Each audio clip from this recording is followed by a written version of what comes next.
Dalam Kamus Besar Bahasa Indonesia atau KBBI, dalam bahasa biasa diartikan sebagai variasi bahasa menurut pemakaiannya, topik yang dibicarakan, hubungan pembicara dan teman bicara, serta menurut medium pembicaraannya. Ada beberapa faktor sebagai penyebab timbulnya ragam bahasa yang ada di Indonesia, yaitu yang pertama ada faktor budaya. Setiap daerah mempunyai berbagai kultur atau daerah hidup yang berbeda, seperti di wilayah Jawa, Papua, serta beberapa wilayah Indonesia lainnya. Kemudian, faktor sejarah. Setiap daerah mempunyai kebiasaan atau adat istiadat dan bahasa nenek moyang sendiri-sendiri dan berbeda-beda antara daerah satu dengan daerah lainnya. Kemudian, faktor berikutnya adalah faktor perbedaan demografi. Setiap daerah memiliki daratan yang berbeda, seperti wilayah daerah pantai. Pegunungan yang biasanya cenderung menggunakan bahasa yang singkat, jelas, dan dengan intonasi volume suara yang besar dan tinggi.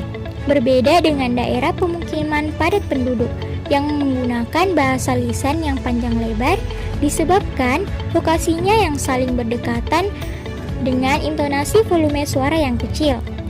Berikutnya, jenis ragam bahasa dibagi menjadi 3, yaitu berdasarkan media, berdasarkan cara pandang penutur, dan berdasarkan topik pembicaraan. Berdasarkan media, ditinjau dari media atau sarana yang digunakan untuk menghasilkan bahasa. Ragam bahasa terdiri dari ragam bahasa lisan dan ragam bahasa tulis.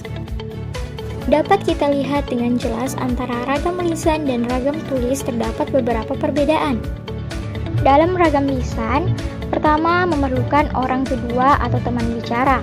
Yang kedua, dalam ragam lisan menyampaikan kata akan tergantung sekali pada situasi, kondisi, ruang, dan waktu. Yang ketiga, dalam ragam lisan tidak harus memperhatikan unsur gramatikal, hanya perlu intonasi serta bahasa tubuh. Yang keempat, dalam ragam lisan dapat berlangsung dengan cepat.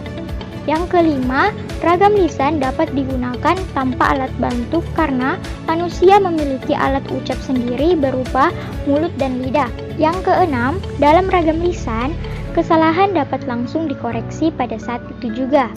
Yang terakhir, dalam ragam lisan dapat dibantu dengan gerak tubuh dan mimik wajah serta intonasi. Sebagai contoh, ketika kita membeli cabai, kita cukup bilang, "Bang, cabai sekilo, bang, sekilo."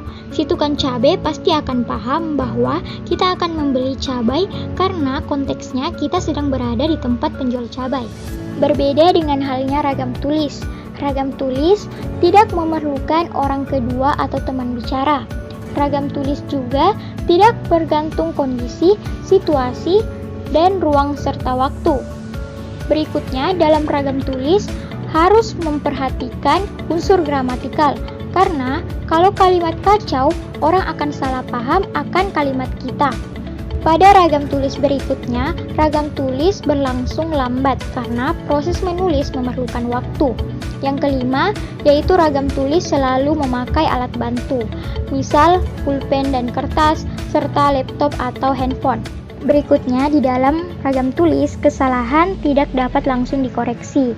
Yang terakhir, ragam tulis tidak dapat dibantu dengan gerak tubuh dan mimik muka, hanya terbantu dengan tanda baca. Jenis ragam bahasa yang kedua berdasarkan cara pandang penutur, dibagi menjadi 4. Yang pertama, ragam dialek.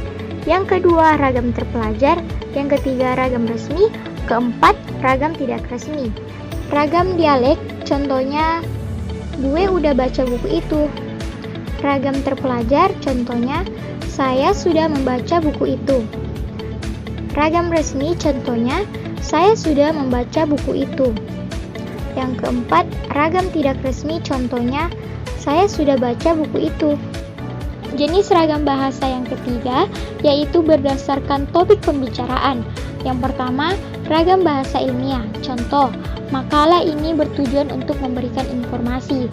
Yang kedua, ragam hukum.